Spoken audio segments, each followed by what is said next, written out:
Well, hello, I'm Elizabeth Harrin from A Girl's Guide to Project Management, and I'm here today with short film festival finalist, Michael Sava, and your Hi. film's just recently been premiered at the Marbella Film Festival. That's correct, yeah. It premiered back in October at the International Festival, and it was a great place to be able to premiere a film.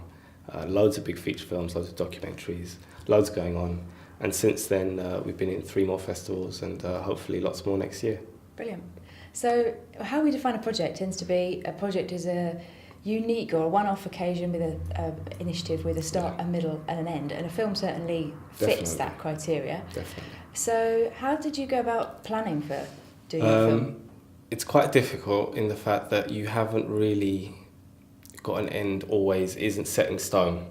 So you're kind of working out as you go along sometimes, more often than not. But you do plan, you do try and get a definite plan. Mm-hmm. You try and create a date that you can have actors auditioned by. Yeah. And then you want to be able to rehearse with those actors, spend some time going through the script so you can maybe adapt the script to suit the actor more than what I've just written. And then as far as filming, it's really difficult because you're trying to coordinate actors who generally are all doing it for nothing. The way I do things is I pay expenses. I find actors who are out there trying to get showreel material, and in return they can have showreel material from the film, and in return they can help me out. So trying to coordinate them along with a cameraman, a sound man, a photographer, myself, and a set that needed to be designed and up. It is difficult. So you really do have to have in your mind at least the exact scope of what you're going to need to take on. Because sometimes you find that, from my experience, working with a lot of film directors and short film directors, an idea may be there, but unless they understand what they're going to take on, they don't really, doesn't follow through. And the only way you will ever follow through is if you definitely kind of really understand what you're doing. Yeah, and so you set yourself sort of mental milestones of by this point I want to be able to finish the auditions. Well, yeah, no, definitely. You have to auditions. I mean, actually, the funny thing is with auditions, I had 2 or 3 days worth of auditions that I hired at a studio, and saw loads and loads of people. Loads of people cancelled, of course, so you kind of overbook. But then there was loads of actors that I wanted to see that couldn't make the audition days. So I'd very often just say, look, could you meet me for a lunch break, if you're free for a lunch break, or after work in a Costa Coffee? And funnily enough, every actor in the film turned out to be someone that didn't appear on the audition days. They're people that I met impromptu, kind of. Oh, right. And it kind of, it's a weird thing. But as soon as, if someone can pick up a script and they can read it, you know immediately, and that's what's so, and if they can do it in a coffee shop. Well, if they can do it there, they can do it anywhere. Exactly. Yeah. And it was really nice, and we got such a great set of actors to work on the film, and I think that's what gave it its atmosphere, and it's really great. Kind of feel-good vibe. So one of the risks that you just talked about is the fact that people say they're going to come to an audition and then they don't show. Locked on, yeah. And then to mitigate against that, you can overbook on the audition days. Oh, I definitely do. I always overbook. You have to overbook. Loads of people won't turn up. Don't be afraid that people are going to be, you're going to have a queue of 20 people waiting outside. You won't. People will turn up, people will be late, people will come a different day. And some days, I think one day, we had like a whole morning and afternoon when no one turned up. So it is what it is, and you have to take it as it comes. Be prepared for it. Don't get upset with it. You just deal with it. And as I said, right, I want to see this person. You call them up. When can I see you if you can't do it? There's always a solution. It's not always easy, but there's always a solution. So you can mitigate against it like that. Were there any other things that you thought would go wrong, the risks that you were able to mitigate against? Well, in film generally, what I try and do is overcompensate. So, as I said, I overcompensate with hiring actors, but then on the filming day, we'll overcompensate with how much we film. It's depending on time. Yeah. But there's parts in the script that were a lot longer, and there were scenes that we shot that we can take out in the edit afterwards. So you kind of do try and prevent that as much as possible by saying, look, let's just get it while we're here, and because it's going to be very difficult to get that all happening again with everybody there and the environment and the set as well. The set was quite complicated. I had to spend 2-3 days building that. Right. So tell me a bit more about the film. So it's a short film. It's about 12-13 minutes. It's a black comedy, and it's about a couple and a wife who suspects her husband of cheating. So she follows him out one night, and he ends up at this garage where there's a few of his friends, and she discovers an unusual hobby of his. And that's kind of the punchline of the film, but then you have like kind of an ending where there's a little bit of a race to get home and who's going to get around first and who knows what as well. Yeah, that when I saw it, there was the twist at the end with the, well, I won't spoil it, but there's a twist at the end about the race, who gets home and who knows what's gone on. And there's like 3 things going on right at the end, and for me to be able to, the script was actually a lot longer, as I said, it was about 20 minutes long, and there was another scene at the end, and there was a lot extra, but I decided to cut it all out and just keep it really simple with a really nice idea, and it kind of became its own thing. It kind of became quite organic and created its own story, and it was lovely to watch and lovely to follow, and I think people really enjoyed being part of something that was very different to a lot of short films. A lot of short films are generally quite bleak or quite dark, or and the comedy is quite generic. So a black comedy is very rare in the short cinema circuit, and I think a lot of people were quite excited about it, working on it, which was nice for me as well. And I was really proud of trying to be able to do something that was a challenge. So did anything go wrong? Things always go wrong. Yes, right. Things always go wrong. It's just how you deal with it. How you deal with it. I mean, for example, the worst thing that probably went wrong was, as I said, the actors all ended up being people that I had an audition on the day. Right. The one actor I did choose, which was someone who I did audition on the audition days at the studio, on the night before the film, and we were actually shooting the house scenes on the Friday night, and the Saturday was all be the garage scenes. And right in the middle of the night, we got an email saying he wouldn't be able to make it. He's had a death in the family, and that was that. And he was playing at the character that was probably most difficult to cast, if I'm honest. Right. It was the older character, which was a real challenge. So immediately what you do is, I mean, at the same time I was trying to direct what was going on out in the middle of a road, but at the same time I'm flicking through my castings and having to see who fit and who was appropriate. And then, I mean, the best thing you could do, it's all about contacts, it's all about speaking to people. I got all the actors to go on every kind of social network thing they had and look at any actors they had.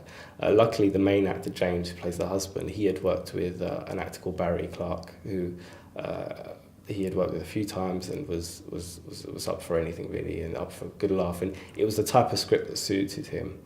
He wanted something different, and he was just a joyful person and someone who'd really just get their teeth into it. So about 3 a.m, he calls him up, and I get on the phone and say, "Hi Michael, you don't know me, I've just watched a bit of some footage on you online, I think you're great. I want to send you a script, tell me what you think, if you can read it." And he called me back the next morning. Yeah, and he did at about 4 o'clock, and then I picked him up from the station, and honestly, he brought a real breath of something new to the script and new to the film, which was a blessing in disguise, really. So things always work out, but it's just all hands on deck, and everyone trying to sort it all out. I think that's a good point, because you've got people around you. You don't have to fix these problems by yourself. Yeah, no, definitely. You always have to. I mean, I have lots of actors that I could call, great, but I've got 5 actors in the house with me at the moment. They probably know a hell of a lot, and even if they just know 5 each, that's fine. That's 5 more people each that we can contact. But the other things went wrong, little things, lights breaking. I tripped over a wire. Things always go wrong. Filming at night was much more of a challenge than I anticipated. Right. So have you learned something from that for next time? Oh, definitely. I mean, after I'd finished filming that, I quickly got on to writing another short that I'm currently in the process of. I've got rehearsals actually this weekend. Oh, okay. And the one thing, I mean, that took away quite a few things, but one of the things was night shooting, outside night shooting is difficult, especially if you're on a low budget. And we did this film on quite a low budget, or a very low budget. So I kind of wrote the script. I mean, the idea for the script stayed the same, but locations and how many actors I'd use and how many shots I'd use and how I'd plan it was all thought about as I was writing the next script, because it was really kind of saying, look, if I want to do this again, I want to do it properly. I don't want to have the challenges I did last time until I have the money at my disposal to be able to deal with those challenges. Yes. Why make life hard for yourself? If you've learned something was difficult, write it out. Yeah, don't do it the same way. And outside shooting, amount of actors, things like that always come into play. And But yeah, you have to, and I think that's the best time to start working on something else, because things are fresh in your mind. Yes. Which are really nice to be able to reference something recent and what you felt the effect yes. of it, definitely. Yeah. Okay, so finally then, Otterboss, do you think, did you stick to your time? On time, definitely. On time with the filming, not on time with the editing, but you're always going to have to give yourself leeway, and I did. I gave myself a couple months leeway, or I gave myself 3 months leeway actually. Okay. Oh, that's but many times it can go a hell of a lot over that. But you had the deadline of the film festival. We had the deadline of the film festivals that I wanted to submit to, definitely, at the end of 2010. I had some festivals I definitely wanted to have it submitted by. So I wanted it all edited and ready by the middle of the year, so that I could then start things like promotions and PR for the film and just getting it out there and submitting it. And now, as I'm working on the new film, I'm still sending Still Waters, Run Deep, out to festivals, right, for next year as well, so you're still kind of working on both things. But no, definitely on time, I'd say definitely, yeah. Okay, budget? On budget, it was pretty much, depending on how you look at it. What does that mean? It means if you're taking into account, if you're talking about just the production, it was on budget. I budgeted between £1,200 and £1,500, and I mean, a lot of the investment really came from people doing favours, right, people helping. The set really literally came out of me getting a van and going out and finding some crates for the floor, because we had to build a fake floor, and things like that, and borrowing people's cars, and using what's around you, and you can be amazed what you can do when you can ask people, and people are really willing to help sometimes, which is really nice. So it was on time as far as on budget as far as production, but what I didn't take into account, but I will next time. Festivals are very expensive, and now submitting that film for festivals can actually is slowly working out to be more expensive than the actual production of the film itself.